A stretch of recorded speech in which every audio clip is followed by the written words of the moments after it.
Blair Stalker with Wisecraft Handmade, and I'm really excited to share with you a little chat with Nichole Vogelsinger of Wild Boho, and she is our September Ruby Ambassador.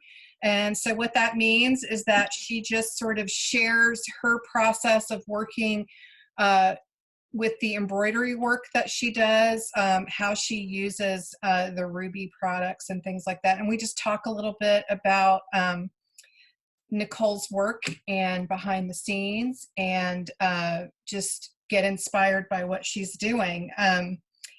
Nichole and I met, I think we've known each other online for a while, but we met in person at QuiltCon. She taught a great class on sort of the work that she does with, I call them like these bespoke embroidered, like lush, like beaded, just textured pieces that she does. And so she taught a class at QuiltCon that I took a couple of years ago. And I've just been a big fan ever since. So I was really excited that you came on to, or you were willing to play along with the Ruby products this month. So thank you so much, Nichole. I appreciate you being here. Oh, thank you for having me. Yeah, it's fun. It's fun. So I thought I would ask, let's start out by, where are you located? I'm in Bucks County, Pennsylvania, like one of the suburbs of Philadelphia. Okay, okay. And so do you work out of your home, or do you have a studio space outside of your house? That's in your house. Yeah, we have a very old house, and this was a tiny bedroom that was really too small to be a bedroom. Yeah. So it was the perfect, it's small, but I mean, you see, I have a lot packed in here. It's great for my studio space. Well, it just looks so full of color. It's really beautiful. Yeah. Yeah, it looks very organized too. I'm kind of jealous. I try. I mean, I try. Between projects, I organize. It works because your work is kind of small-ish. Yeah, you know, I mean, exactly. I've seen some bigger pieces, but your work is kind of small too. So is that intentional, or?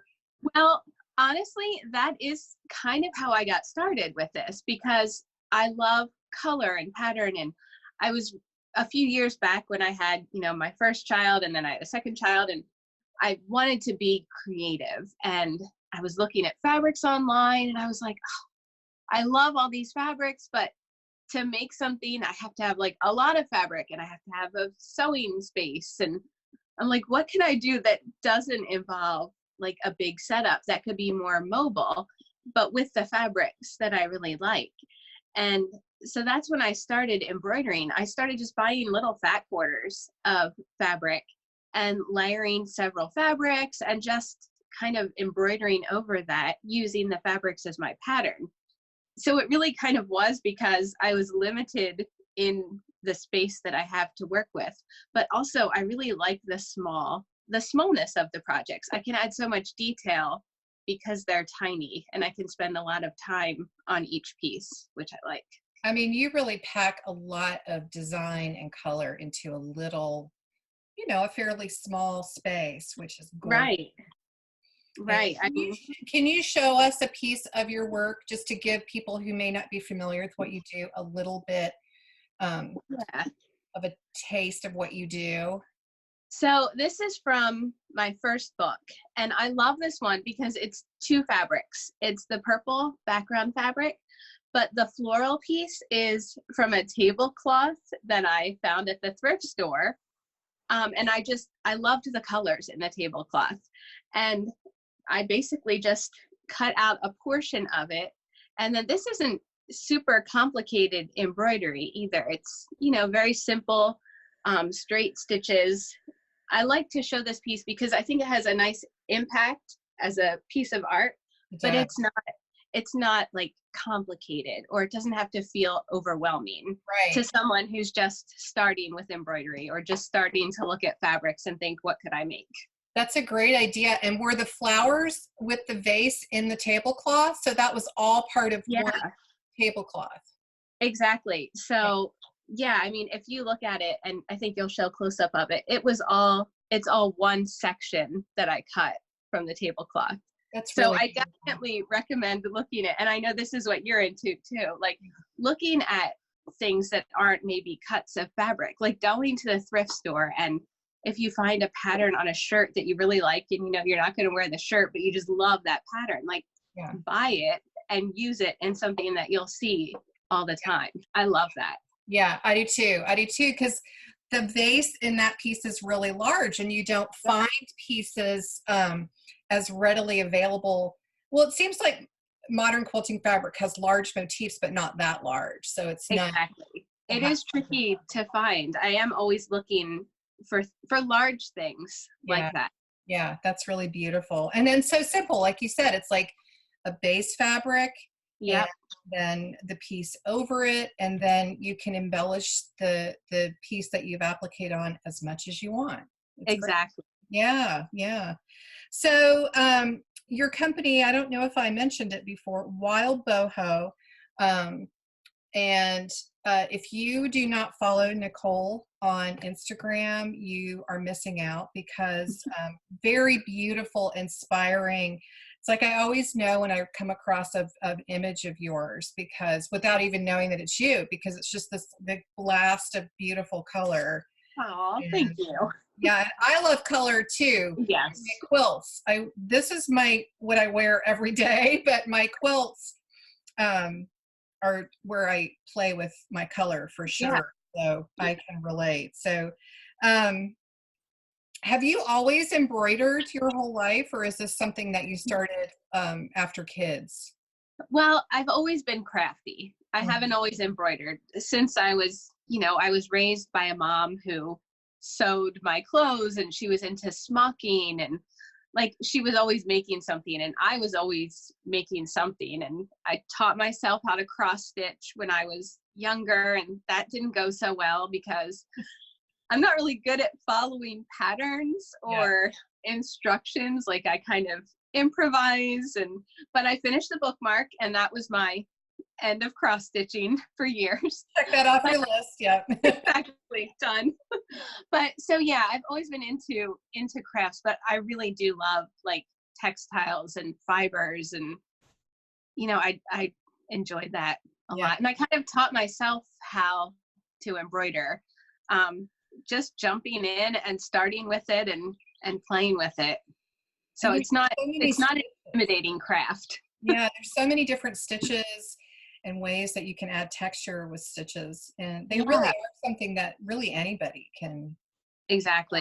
Yeah, yeah, Yeah, I think it's one of the most accessible sort of crafts. If you're in the mood to do something with your hands, I love it because it's portable. You don't need expensive supplies. You can start with some cheap threads and some fabrics and just get started and have fun with it and make something that you like looking at.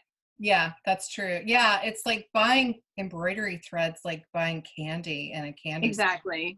The Exactly. colors, and it's like, yeah, the price of Yeah. entry is pretty small. Yeah. Yeah, definitely. Um, so let's talk about, I'm curious, when you start a new piece, and whether this is from your own mind or whether you're doing something for someone's fabric line, or I'm curious how you approach the design. Like, do you tend to always approach it um, like from the center out? Do you look at the whole space first and sort of plan how you're going to fill it that way, or do you just kind of just do it as you work and improvise? I'd say it's a mix of everything. If it's a fabric line that I'm working with, I try to make the fabrics as visible as possible because I'm showing off the fabrics. So I don't want to cover things up completely, or like I want to make sure that the fabrics shine through. If there's a motif, like I like to use that and I'll start with that and then decide where I want to go from there.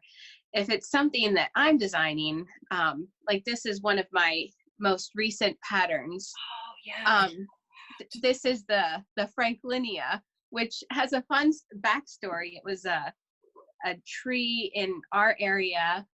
It's extinct in the wild, or if that's what you call it. So it's only like in this area in like estate gardens and stuff. So I'm always taking pictures of things, which is where I get a lot of my inspiration. I love gardens and florals. And so everywhere I go, I'm taking pictures. This started from just a picture that I really liked. I took this summer, and then it was in my head, and I'm like, I really want to make a pattern with that.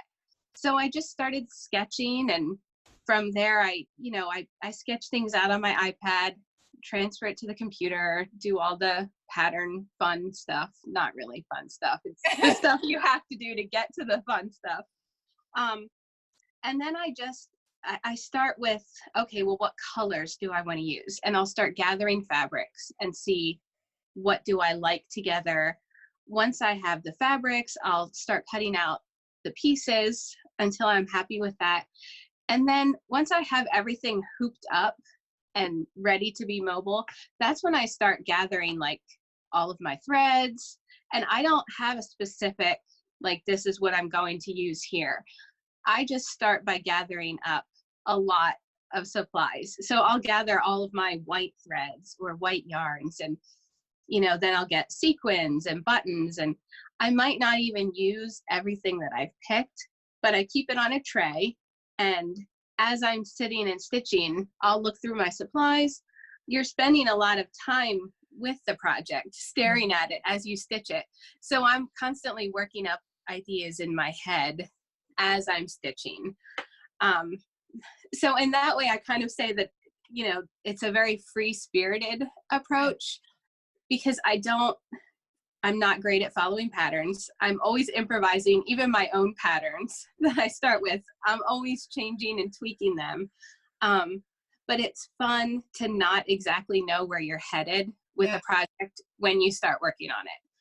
So yeah, I totally agree. And I think that, when you go into it with just a rough plan that you have lots of room to improvise in, a lot of times it just brings out new ideas that you hadn't even thought of. And it's good to be open to that. Yeah. Exactly. So is that piece going to be a pattern that you will have available on your website, or? I'm working through a series of stump work patterns, which is more of the dimensional embroidery. So in the future, this is one of a series that I'm going to be releasing as patterns. That's really beautiful. Yeah. And it's a lot of different applique techniques that I kind of all merged into one piece. So that's what I've been working a lot. Would even be beautiful as a pillow. Like I'm like a Eurosham on a bed or something. Yeah. Like that. Yeah, that's really beautiful. So I do have a question about your hoops. So when you hoop something, like you have a rough plan and you hoop it, do you plan on keeping it hooped like that? I know that when I am working on a piece, sometimes I'll move the hoop around a little bit. Is that something that you do? Does that make sense? Or do you just like hoop it and say the design is going here? And usually when I start a project, I start in whatever size hoop it's going to end up in. Yeah. Just because I know, okay, my background fabric has to be this big and it has to fit in this hoop. Yeah.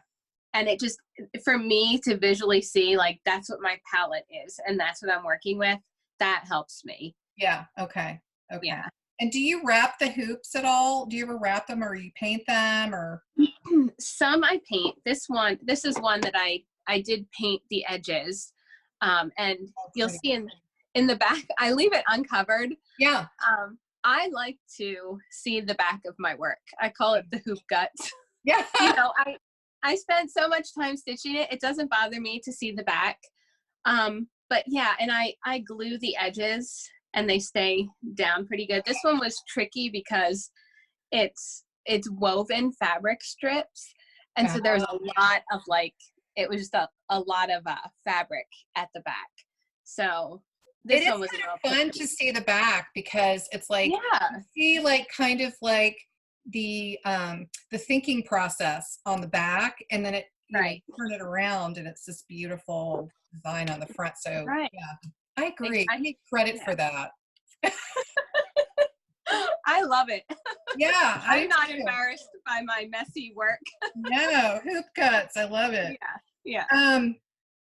So one of the things that I find interesting about your work, I know that you use a lot of modern quilting fabric prints, and a lot of those in the market and the ones that you use, they do have a lot of lush color, like very saturated color.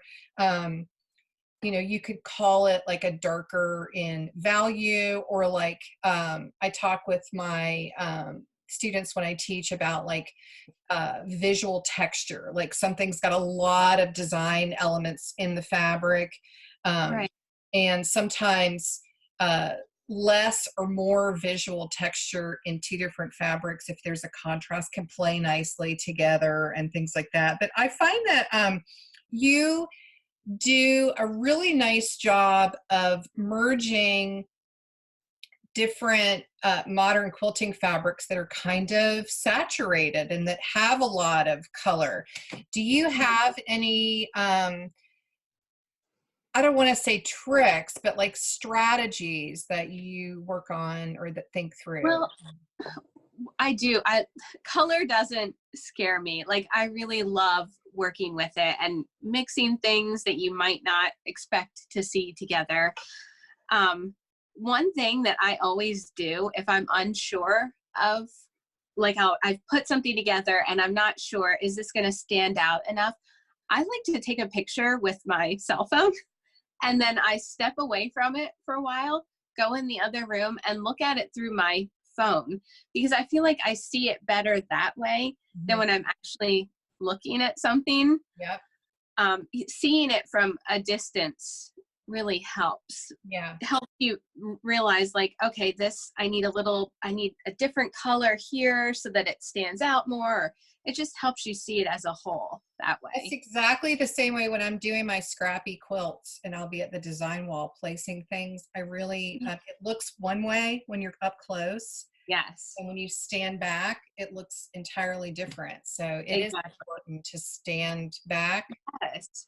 Yeah. Go to sleep, like look at it the next morning. Yeah. I think it's a wonder what that can do. Yeah, it's pretty cool. Yeah. And so if you are working on a piece, you've made some initial design decisions with a lot of like a really lush fabric, and you see, okay, something might not be working. Do you have like some suggestions for like maybe embroidery stitches, embroidery colors, or trims that you could add to it without having to take the entire piece apart? Or well, with this project that I was working on, the center was originally much smaller, and I thought I was done with it. I'm like, yep, this is great. And then I set it on my piano, and I can see the piano from the dining room table, and I was looking at it and I was like, it seems too tiny. Like, it seems like I need something else there. And so I just started adding, this is like a velvet remnant that I had picked up at Joann. I'm always looking at their, remnants, and I started adding more. But that's the same way with beads or with trim. If I'm not sure about something and I feel like I'm never afraid to add more to something. I think you'll know when it's done. And that is also my trick. I always set a finished piece, what I think is finished, on my piano to look at it from a distance for a few days until I'm sure, like, okay, it really is done. And that's when I'll stretch the hoop and I'll, do the back part. And so, I sit with it for a little bit before I know I'm really done. That's great. That's really good. Yeah. It's nice to have a place that you can look at from across the house. Exactly. Although I do have hoops everywhere. So my family's very patient with me. I have the same way. I have projects. I have hand stitching projects upstairs. I have projects down here. I have project on the stairs, like to get upstairs. There are worse problems to have. It's all part of the wonder of them having us in their lives. Exactly. Spreading happy color everywhere. Right. So I'm wondering if you have, I know it would be very hard to choose just one, but do you have a favorite piece that you could share with us? Okay, so I've got lots of favorites, and Okay, every hoop that I finish, I say is my favorite. my favorite. This one is, I always say this is like our family portrait because I have two boys and my husband has like crazy curly hair. Yeah, I love this one. I love I do the, too. their grumpy faces, and their hair was so much fun. I'll put that up close, but so much like texture in the hair. And what does I he love have his it. feet on? What is that little? It was just, so this is cotton and steel fabric, I think, that I used for the background, and it was just a motif that I had cut from one of the because he had his foot up, and I'm like, what could his foot rest on? I love it. Yeah. So were those people, did you cut those people or the shapes of those people with their clothes on from Yeah. fabric or okay, and then Yeah. So this is an Alexander Henry fabric, the Gasleys. yep. Yeah, there's so much fun stuff to fussy cut. If you want a fussy cutting project, that's definitely a good one to start. Yeah. And then I like to keep, I'm embroidering over the fabric, but I like to still see the original fabric underneath. So these were all the florals that were on the fabric, and I don't like to hide some of those things that were originally on the fabric. Yeah. I mean, you really are just kind of painting with fabric and thread. Exactly. Yeah. Yeah, it's like a coloring book but with thread, and yeah, it's just fun. It's a fun thing to do. So I asked you this before, but tell me again, what is your favorite embroidery stitch? Oh, I love the feather stitch. That's an Oh easy one. I find that stitch so relaxing, and I love that it can look completely different depending on what thread you use. If you use a thin thread, I love that it can wander, like you can wander with it, you can add beads and sequins, and it looks different on every project. I love the feather stitch. yeah, yeah. I never can get, it's like once I start the feather stitch, it takes me a few minutes to get started, like to get my Yeah, brain working, but then it's like exactly. once I start, I don't want to stop. Yeah, yeah, I just love that one. It's a good one. Do you Yeah. have a least favorite stitch? Yes, French knots. I can't Oh, stand them. So when I teach workshops, I start by teaching people the colonial knot, yes, you because taught that for me. Yeah. yes, I love the colonial knot, and I think it's a great alternative to the French knot. Now, I've had people who tell me like, no, I just can't do the colonial knot. The French knot is so beautiful. But I feel like for me to do the French knot, I need like an extra hand, and I don't always have an extra hand. And I Cool. maybe one out of every 5 French knots turns out the way I want it. Colonial knots are consistently good, and I like working with them. I was so fascinated by the colonial knot when you taught it to us. I think I videotaped your hands making the Yes, I think, colonial knot. yeah. So I Yeah, need to that's go back one and that people really like to learn. yeah, that's a good one. Yeah. Yeah. Um, and I found like I go back and forth between like little stitches that I like um, and big stitches like the possibilities of a feather stitch that can fill up a lot of space Right. depending on how you use it. And like lazy daisies, I love those. Those are Oh, super yeah. satisfying. Yeah. Yeah. Uh, Here's this is I use the feather stitch a lot in this. Now um this is one of my own designs that I have printed on fabric, and it's something that is upcoming for people who love the look of collage, but it's a little intimidating and just want to do embroidery. yeah. So this is basically like something to embroider on. But all of the plants in here are done with the feather stitch, and you can just add tiny little beads. Yeah, I love this project because I was able to add like beads to everything, which Love it. I love beads. So So beautiful. I love it. I know. I know. I want to put more beads in my quilts because I love them too. yeah, yeah. Where do you like to buy your beads? Do you have any suggestions for people online as far as buying beads or favorite? I'll buy beads anywhere. I can buy them online. I I like to see them in person. I was just there was a bead show at an expo center outside of Philly. I was there. I got lots of beads. I like the Japanese seed beads and the Czech glass beads, which you can find. I like to go for those kind of, not like a plasticky sort of bead. I find like they're consistently good. The holes are generally the same size, which can be a pain if you're, stitching and you're like, oh, this bead doesn't fit. Yeah. So yeah, but I also like I'll go to Joann or Michael's and buy some bigger, focal beads just because they're fun to include too. Yeah. So I'm always looking, and I probably have more than I'll ever use. And I know I need more. So yeah. So you just launched a blueprint class, an online class on the Blueprint website that looks amazing. Can you tell us about that a little bit? Well, this is actually one of the projects from it, which is super fun because it's very beginner friendly. Yeah. It's basically a background fabric and you can use 4 different fabrics, simple letters to cut out. It's a great, getting started with embroidery, applique, and adding embellishments and not being scared of it. Because people do get really nervous to work with beads and embellishments and trims, and they're not sure what to do or how to get started. And it is very easy and very fun once you get into it. So it's funny because cutting into like fussy cutting a fabric that you love, even for me, that can be intimidating to just go into the middle of the fabric and start cutting. So it's good to have a little project like that you can just sort of. And it's also nice because, again, scraps of fabric are perfect. You don't need a yard cut of something. Like, you need less than a fat quarter for most of the projects, which is really.